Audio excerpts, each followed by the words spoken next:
Kubera cinema మొన్న hit అయింది, థియేటర్స్కి బాగా వచ్చారు జనాలు. ఈరోజు కన్నప్ప గురించి కూడా మాట్లాడుకుంటున్నారు కదా సార్. సో ఎలా చూడాలంటే నాగార్జున గారు లాంటి యాక్టర్స్ ఆయన ఇమేజ్ని పక్కన పెట్టి ఒక రియలిస్టిక్ స్టోరీ తీశారు కదా.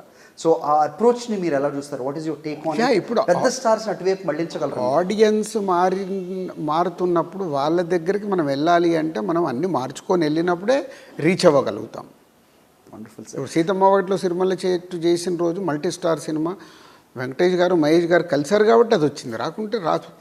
బృందావనం చేసిన రోజు ఎన్టీఆర్ గారు అప్పటి వరకు తనది ఉన్నాయన్నీ పక్కన పెట్టేసి ఒక కొత్త లుక్తో వచ్చి చేశారు కాబట్టి వరకైంది. True sir. చాలా రోజుల తర్వాత, చాలా ఏళ్ల తర్వాత గద్దర్ పేరుతోటి అవార్డ్స్ ఏదైతే ఇచ్చారో, రాబోయే రోజుల్లో ఆంధ్రాలో కూడా అది ఉండబోతుంది అని చెప్తున్నారు కదా సార్. సో దిల్ రాజు గారు 2 స్టేట్స్ని ఎలా చూస్తున్నారు? సో అవార్డ్స్ విషయంలో దిల్ రాజు గారు కావచ్చు, లేకపోతే ఇంకెవరు అప్రోచ్ అయినా ఏ విధంగా ఉండబోతుంది? బికాజ్ అవార్డ్స్ అనేసరికి చాలా వినిపిస్తూ ఉంటాయి, మీ మాటల్లోనే క్రిటిక్స్ ముందు ఉంటారు కాబట్టి. But how do you see that like you approach? ఇప్పుడు Telangana Gaddar film awards jury ఏదైతే ఫామ్ చేసామో 100% ఫ్రీడమ్ ఇచ్చేసాం. జ్యూరీ అంటే మీకు అనిపించింది ఎక్కడి నుంచి 0 ప్రెషర్, మీరు ఫైనల్ చేసి తీసుకురండి.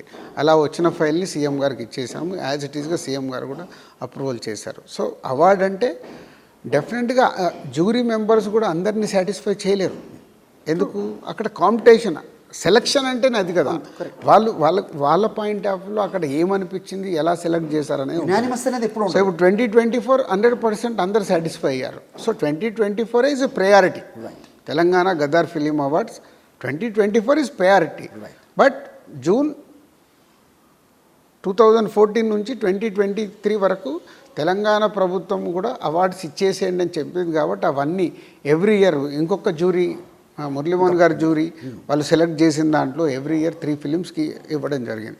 సో దాంట్లో అందరికీ సాటిస్ఫై చేయలేరు, ఎందుకంటే ఓన్లీ వీ హ్యావ్ 3 ఆప్షన్స్. 3 ఫిలిమ్స్ని వాళ్ళు సెలెక్ట్ చేసి. ఒక అడ్వాంటేజ్ కూడా ఉంది సార్ మనకి, బికాజ్ 2 తెలుగు రాష్ట్రాలు కాబట్టి. ఇక్కడ ఏదైనా డిస్సాటిస్ఫాక్షన్ ఉంటే అక్కడ ఇవ్వచ్చు. అది తెలియదు అంటే అక్కడ రేపు ఆ ప్రభుత్వం ఇచ్చినప్పుడు అక్కడ ఉండే జ్యూరీ మెంబర్స్ ఫైనల్ చేసిస్తారు. Of course. Yes sir, thank you so much. Busy టైంలో మాకు ఈ ఇంటర్వ్యూ ఇచ్చారు. సో తమ్ముడు సినిమా పెద్ద హిట్ కావాలి, మళ్ళీ దిల్ రాజు గారి మార్క్ ఏవైతే కుటుంబ కథా చిత్రాలు ఉన్నాయో వాటితో ముందుకు వస్తారని మేము ఆశిస్తున్నాం sir. Thank you so much for time. Thank you.